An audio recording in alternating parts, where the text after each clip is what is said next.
carpal tunnel syndrome. Apa itu carpal tunnel syndrome? Kalau bahasa Melayu dipanggil sindrom terowong kapal.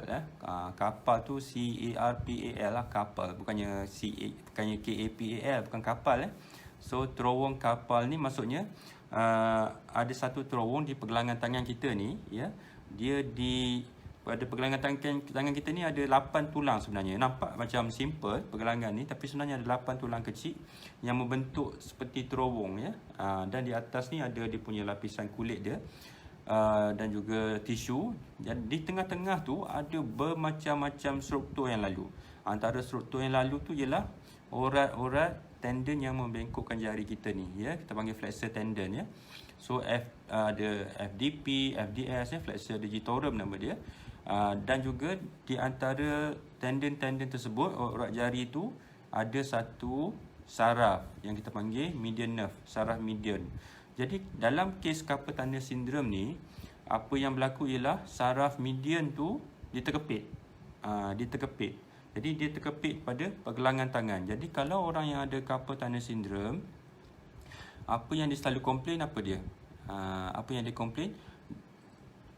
Okey, yang dia komplain ialah dia kebas pada bahagian tangan, ya. Tapak tangan kebiasaannya pada jari. Jari mana? Ibu jari, jari telunjuk, jari hantu dan sebahagian daripada jari manis ni, ya.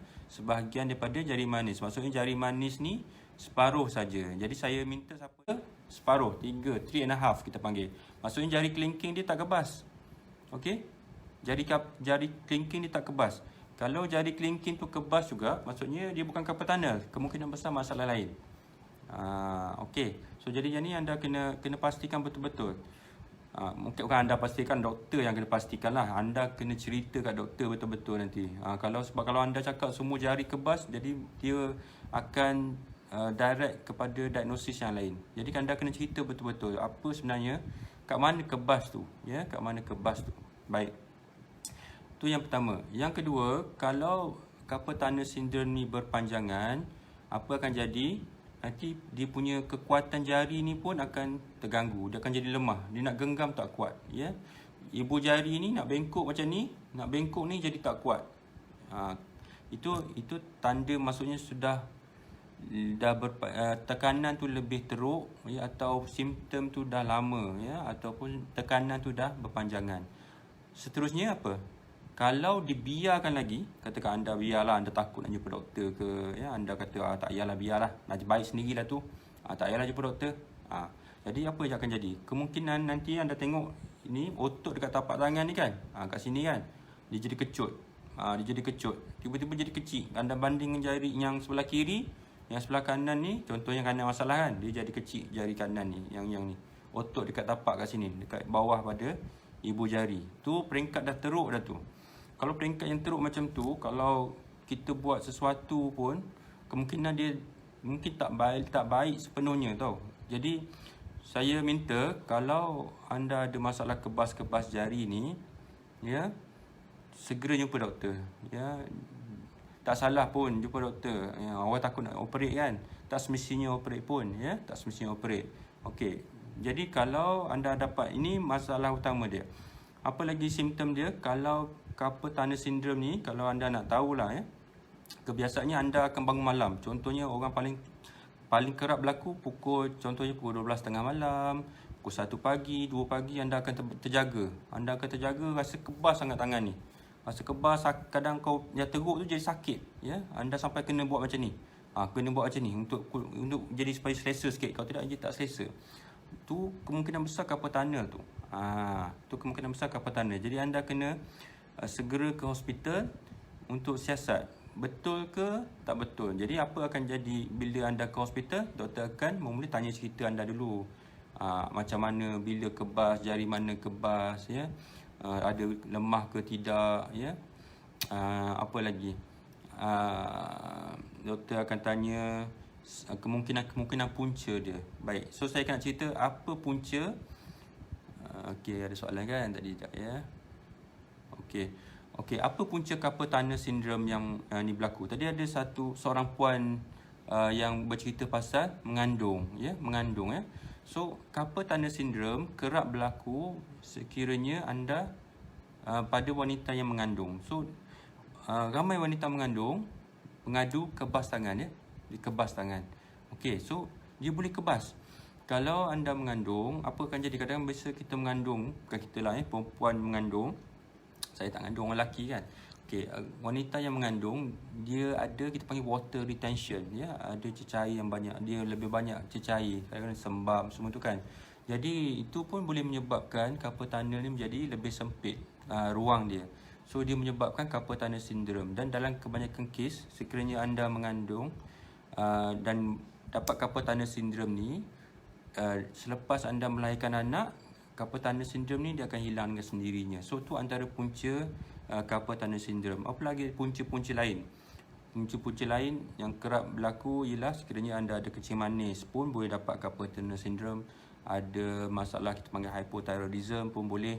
Sekiranya ada kepatahan, jika berlaku kepatahan pada pergelangan tangan ya, tulang dekat pergelangan tangan ni ya, jika ada kepatahan di situ pun boleh dapat carpal tunnel syndrome juga.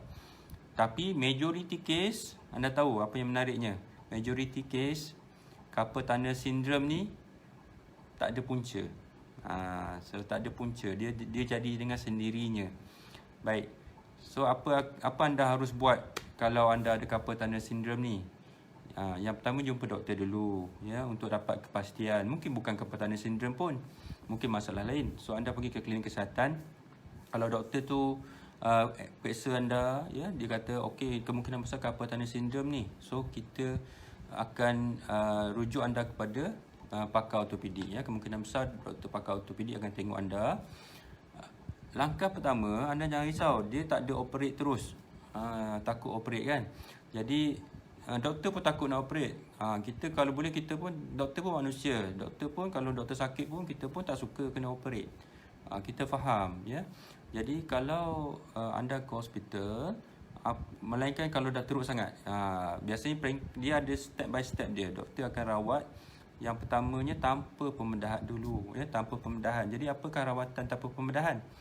Kita akan buat fizioterapi dulu ya, buat fizioterapi. Kalau anda mengandung tu pun sama juga ya, kita akan bagi reassurance, kita akan cerita ke awak, okey, so ni masalah ni sebab anda mengandung. So insya-Allah nanti dia baik ya, lepas anda lahirkan anak, sakit akan hilang ya. Carpal tunnel kebasnya akan hilang nanti dalam majority case ya. So kalau buat fizioterapi, biasa kita buat fizioterapi untuk kurangkan keradangan pada pergelangan tangan tu. Mungkin buat ultrasound fizioterapi ya. Ada juga fizioterapi ataupun hand therapy yang mana kita panggil tendon gliding exercise ya. Tendon gliding exercise maksudnya dia ada pergerakan ya, pergerakan tangan untuk buat latihan pada saraf median tu. Kita buat ya, ada pergerakan dia macam ni ya, tarik macam ni ya. Dia ada cara dia ya. Kalau anda tengok di internet pun ada ya, kita panggil median nerve gliding exercise. Median nerve gliding exercise. So yang tu ialah untuk carpal tunnel syndrome ya. Apa lagi kita boleh buat tanpa pembedahan? Doktor boleh bagi anda, kita panggil splinting. Splinting ni pakai malam ya. Tu ada betul ya, Puan Mas Hani Mahmud ya, dapat carpal tunnel syndrome masa anak keempat ya. Betul, anak ketiga habis. Betul, on and off ya, betul ya. So masa mengandung memang boleh dapat ya. So satu lagi kita pakai splinting. Okey, splinting juga boleh digunakan untuk carpal tunnel syndrome. So kita pakai malam saja ya, kita panggil night splinting, pakai malam, siang tak payah pakai. Nanti siang pakai, malam pakai, nak pakai boleh, cuma tak perlu ya. Sebab apa pakai malam? Sebab masa malam kita tak sedar, kadang-kadang kita tidur, tangan kita bengkok macam ni kan. So bila kita bengkok macam ni, kita menekan saraf tu ya, kita tekan saraf tu, dia tertekan dan dia menerukkan lagi simptom tu lah, masalah anda tu, sakit kebas semua tu ya.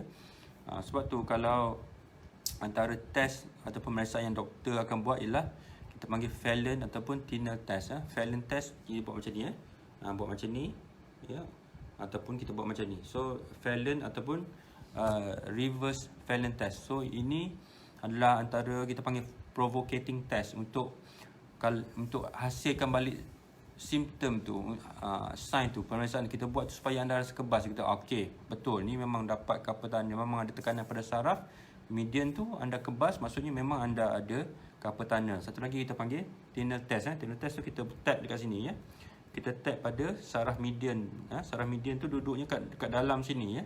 So bila kita tekan, kita tap kat situ, dia dapat kebas macam ada current dekat laluan saraf median. Tu antara satu lagi test yang kita boleh buat untuk confirm median nerve compression, maksudnya carpal tunnel syndrome, ya. Okey, katakanlah tak jalan, katakan tak jadi.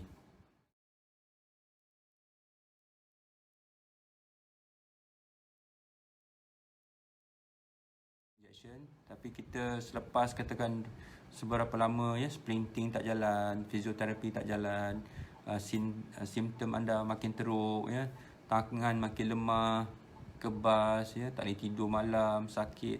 So kita akan tawarkan pembedahan, ya. Kita akan tahu pembedahan. Apakah pembedahan kita boleh buat? Pembedahan kita buat, kita panggil carpal tunnel release, ya. Carpal tunnel release ni apa? Apa carpal tunnel release? Carpal tunnel release tu maksudnya doktor akan bagi bius.